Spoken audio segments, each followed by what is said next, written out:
बिस्मिल्लाहिर्रहमानिर्रहीम। अस्सलाम वालेकुम। I am Shahid Khan. आज मैं आपको अपना जो पहला सेशन था एसएस केमिस्ट्री प्रिपरेशन का स्टोइचियोमेट्री से रिलेटेड, उसके मैं आपको सॉल्यूशन और की वगैरह जो एमसीक्यू जो मैंने ग्रुप में टेस्ट भेजा था, तो वो मैं यहाँ पे उन एमसीक्यूज़ को मैं यहाँ पे सॉल्व करने लगा हूँ। ओके, तो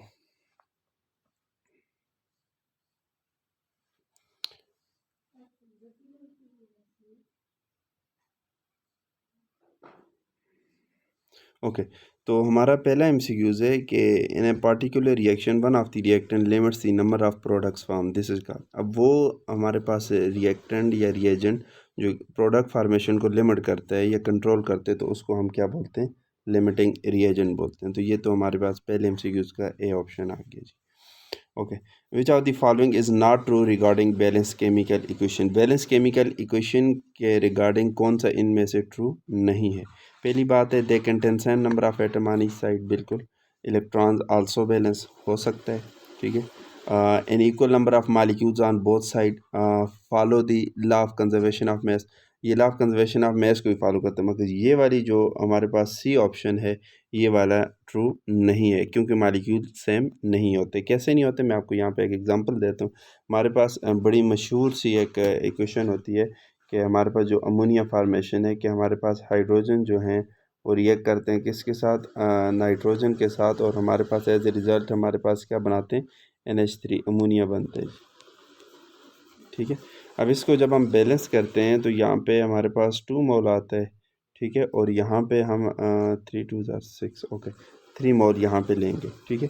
तो इसमें अगर रिएक्टेंट वाली साइड पे मॉलिक्यूल्स लें तो हमारे पास 3 हाइड्रोजन आ गए और 1 नाइट्रोजन, जो टोटल हमारे पास 3 + 1 4 मॉलिक्यूल्स आ गए रिएक्टेंट वाली साइड पे। मगर जब हम प्रोडक्ट वाली साइड पे चलते हैं तो वहाँ देखते हैं हमारे पास 2 मॉलिक्यूल्स हैं, तो इसका मतलब ये वाली कंडीशन इसके लिए ज़रूरी नहीं है। तो ये वाला इसमें ऑप्शन है जी। ओके,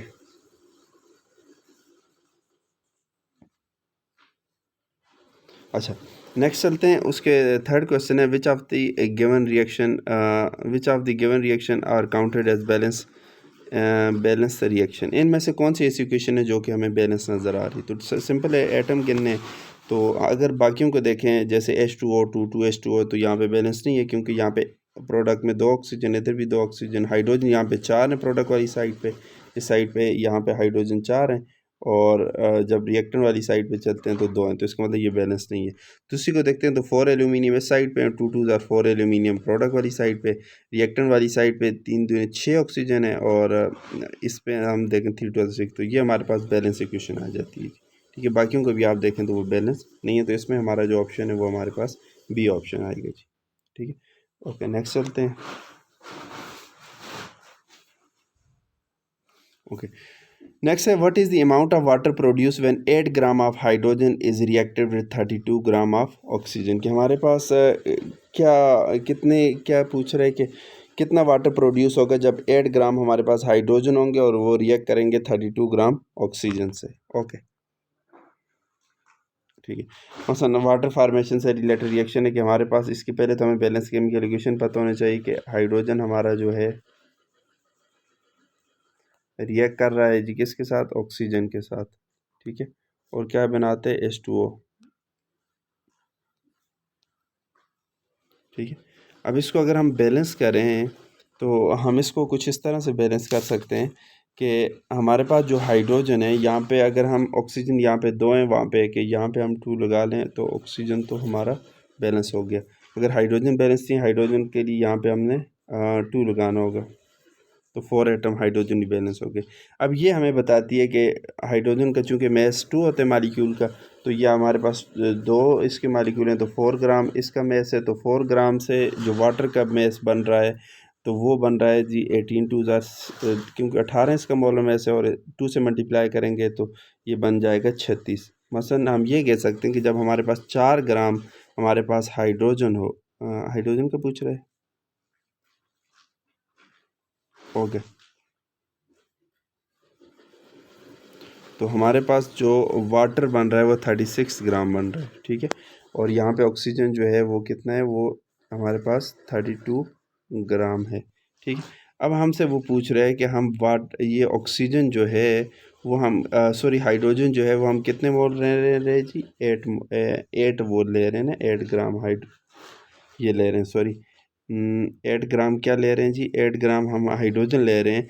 तो 32 ग्राम ऑक्सीजन से इसने रिएक्ट करना है, तो कितना वाटर प्रोड्यूस, तो याद रखें यहाँ पे हमारे पास ये क्वांटिटी तो चेंज हुई है, 4 से 8 होगी, मगर ये वाली चेंज नहीं हुई। ये वाली चेंज नहीं हुई तो इसका मतलब ये जो ऑक्सीजन है ये आपके पास क्या है, लिमिटिंग रिएजेंट होगा, तो इसके चेंज करने से कोई फ़र्क नहीं पड़ेगा।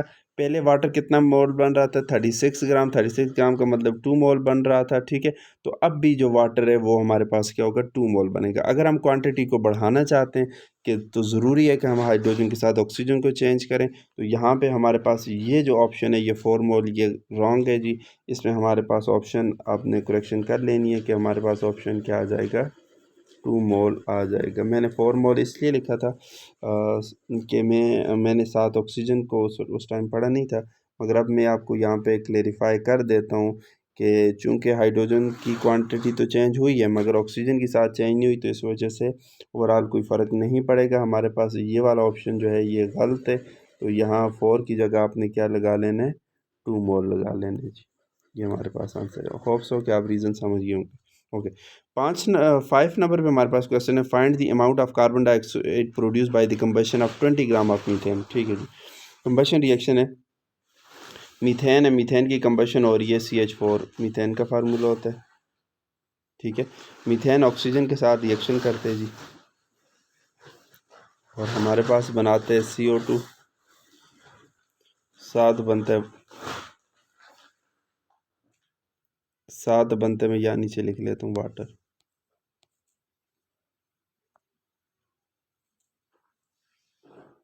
ओके, अब हम यहाँ पे देखें तो ये बैलेंस नहीं है, एक कार्बन उधर भी एक कार्बन, ठीक है, ऑक्सीजन इधर 2 उधर 3 है, तो ऑक्सीजन को हमने बैलेंस करना है, तो यहाँ पे कैसे बैलेंस करेंगे, हाइड्रोजन यहाँ पे 4 है यहाँ पे 2 है, तो यहाँ पे 2 लगाएं, 2 2 ज़ार 4, हाइड्रोजन 4 हो गए, ठीक है, ऑक्सीजन कितने हो गए, यहाँ पे 2 हो गए और वहाँ पे भी 2, 4 ऑक्सीजन हो गए, तो इसका मतलब यहाँ पे हम 2 लगाएंगे, तो ये हमारे पास इक्वेशन बैलेंस हो जाएगी, ठीक है। अब इसको सॉल्व करें जी, find the carbon dioxide produce by the combustion of 20, अच्छा ठीक है, कार्बन डाइऑक्साइड को तो हम यहाँ पे देखें, मीथेन है ये 16 ग्राम, ठीक है, कार्बन का 12 मैस होता है, हाइड्रोजन का 4 हो गया, 16 ग्राम आ गया 1 मोल में, ठीक है। तो वो 1 मोल कार्बन डाइऑक्साइड प्रोड्यूस कर रहे हैं, कितने मोल प्रोड्यूस कर रहे हैं, 1 मोल, जो कि बराबर होते हैं 44 ग्राम के, ठीक है। अच्छा, अब वो कह रहा है कि 16 ग्राम नहीं है मीथेन, मीथेन कितने 20 ग्राम है, तो हमारे पास डेफिनेटली 20 ग्राम है जो कि 16 से ज़्यादा है, तो इसका मतलब है कि 44 से आंसर थोड़ा ज़्यादा आएगा। अगर आप ऑप्शन में भी देखें तो एक 44 है, 44 तो आ नहीं सकता क्योंकि 16 ग्राम होगा तो 44 आएगा। दूसरा आपके पास 20 ग्राम है, डी ऑप्शन में 22 ग्राम है, तो एक ही आपके पास ऑप्शन बनते हैं 55 ग्राम, तो इसको आप सिलेक्ट कर सकते हैं। मगर यहाँ पे अगर हम सॉल्व करें तो कैसे करेंगे कि 16 ग्राम मीथेन से हमारे पास 44 ग्राम कार्बन डाइऑक्साइड बनी है, ठीक है। अब यहाँ पे हम 20 ग्राम अगर लेते हैं तो उससे कितनी बनेगी, तो इसको आप एक्स कर दें, ठीक है, नहीं पता, तो इसको जब आप क्रॉस मल्टीप्लाई करोगे तो आपके पास आ जाएगा 44 मल्टीप्लाई बाय 20 डिवाइडेड बाय हम करेंगे 16, ठीक है। तो इसको आप सॉल्व करोगे तो आपके पास जो आंसर है वो आपके पास कितना आएगा, 55 ग्राम। मैंने वैसे आपको सिंपल ट्रिक बता दी कि आप इसको मसला अंदाज़ा भी लगा सकते हैं कि 16 ग्राम है तो 44 ग्राम, तो इट्स मीन अगर 32 ग्राम होता तो 88 ग्राम, इसका मतलब 88 से नीचे नीचे आएगा, ठीक है, 16 से थोड़ा सा ऊपर है, ठीक है। तो 16 से थोड़ा सा ऊपर है तो आपके पास 55 ग्राम आ गया। अगर 16 से 32 आप जाते हो 88 ग्राम आते हैं, 16 से 32 नहीं जाते, हाफ जाते हो, 16 से 24 जाते हो, ठीक है, आधा कर लो 16 को ना, 16 और 8 24, तो 24 से आपके पास कितना आएगा, 44 जमा 22 कर लो, 44 46, तो 66 ग्राम, मगर ये आपके पास 24 ग्राम नहीं है, 24 से भी कम है, तो आपके पास आंसर क्या आ जाएगा, 55 आ जाएगा, ठीक है जी। ओके, नेक्स्ट चलते हैं।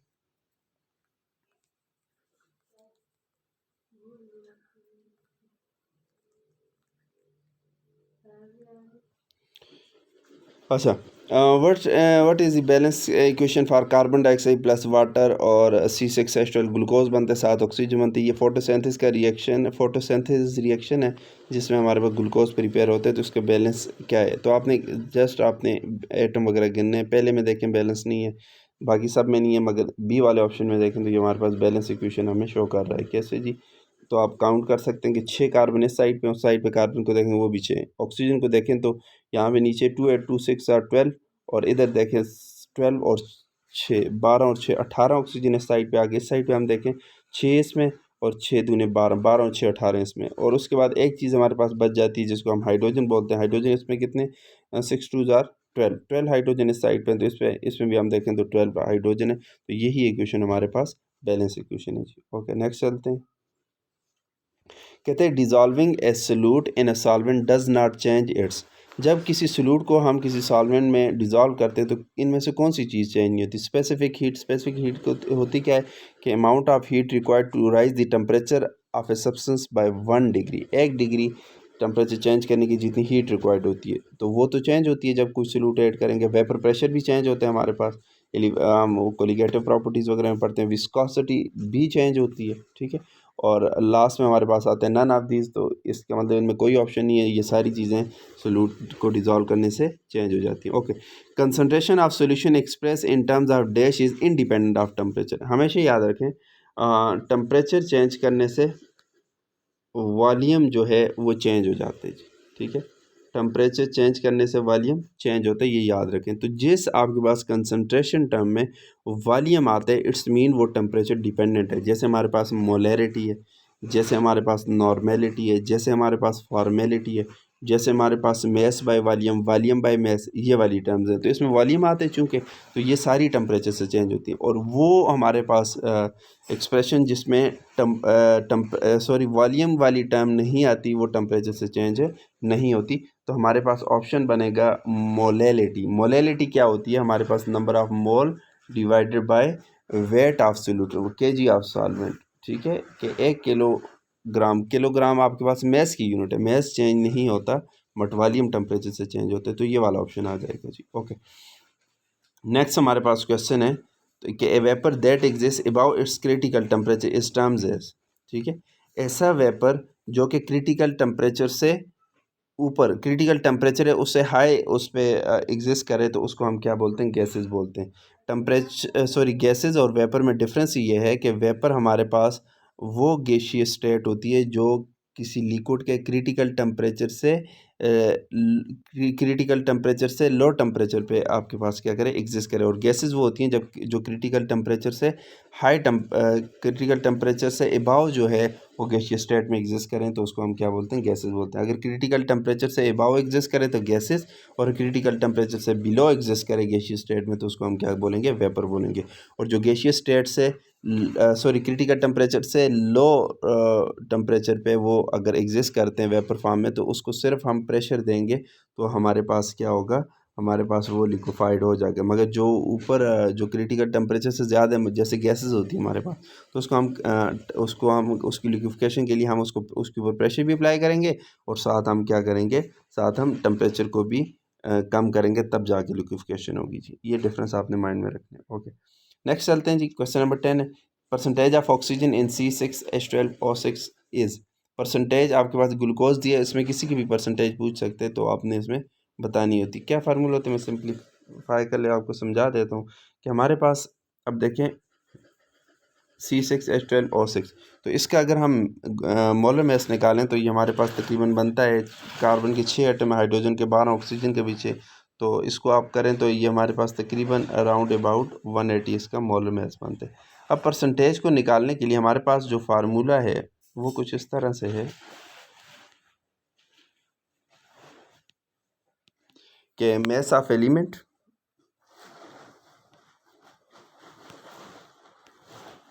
Divided by molar mass of compound, ठीक है। अब मोलर मास तो हमें 180 चल गया। अब इसमें ऑक्सीजन का, क्योंकि ऑक्सीजन की पूछी, ऑक्सीजन का कितना मास है तो आप देखें ऑक्सीजन के कितने एटम है? 6 एटम है। ऑक्सीजन के 6 एटम है। एक एटम में जो मास होते हैं वो 16 होते हैं। इसको मल्टीप्लाई करेंगे 6 से तो हमारे पास कितना आ जाएगा जी?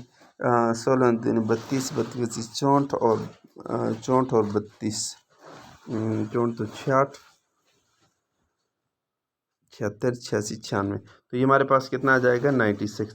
तो 96 को हमने क्या करना है 180 से डिवाइड करना है और फॉर परसेंटेज हमने इसको 100 से मल्टीप्लाई कर देना है। ठीक है, तो ये 0 0 से कैंसिल। अब आपके पास थोड़ी और आसान होगी। ठीक है, 6 3 18 और इस साइड पे करें तो 6 16 हमारे पास क्या आ जाएगा, हमारे पास आ जाएगा जी 96। अब 16 और 3 है, इसको भी आप कर सकते हैं। 16 को अंदर रखें और 3 को बाहर रखें, तो इसको जब आप करेंगे तो 3 5 15, एक यहाँ पे आपके पास बच जाएगा। ठीक है, और यहाँ पे पॉइंट लगाएंगे।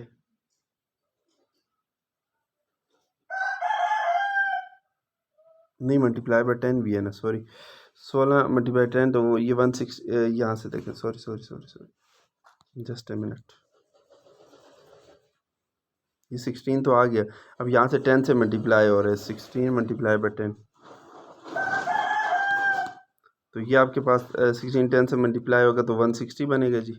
ठीक है, इसको आगे कैसे सॉल्व करना है, वही जैसे मैं डिवीजन वाला फार्मूला लगाया। आप यहाँ पे 160 रखें और बाहर हम क्या है हमारे पास 3 है, तो 3 5 15 आ जाएगा।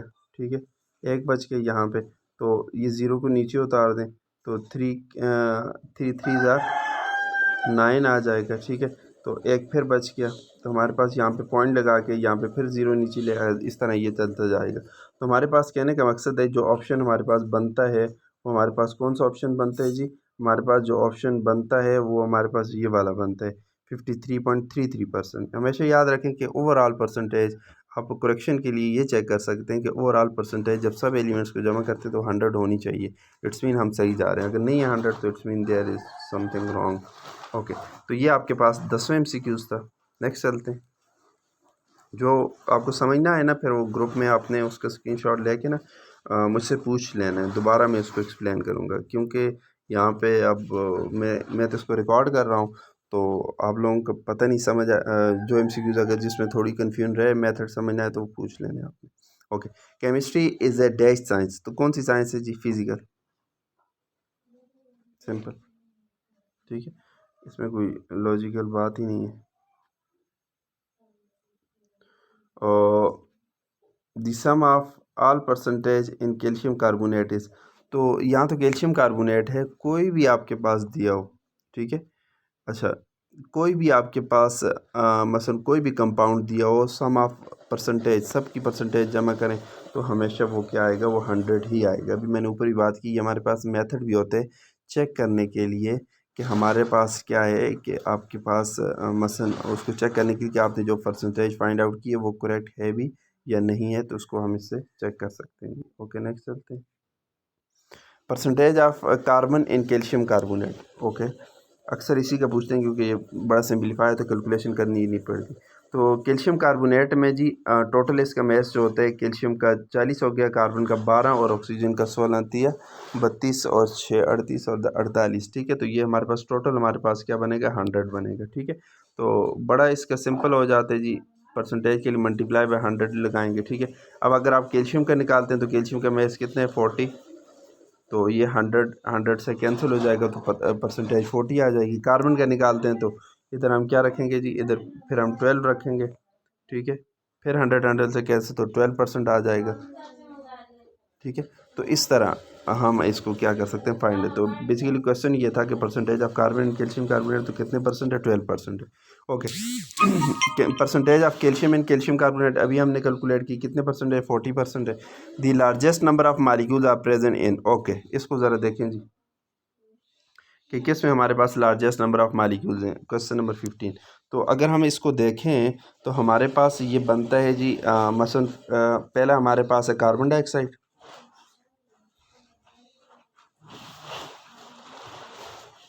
ठीक है, दूसरा हमारे पास है H2SO4,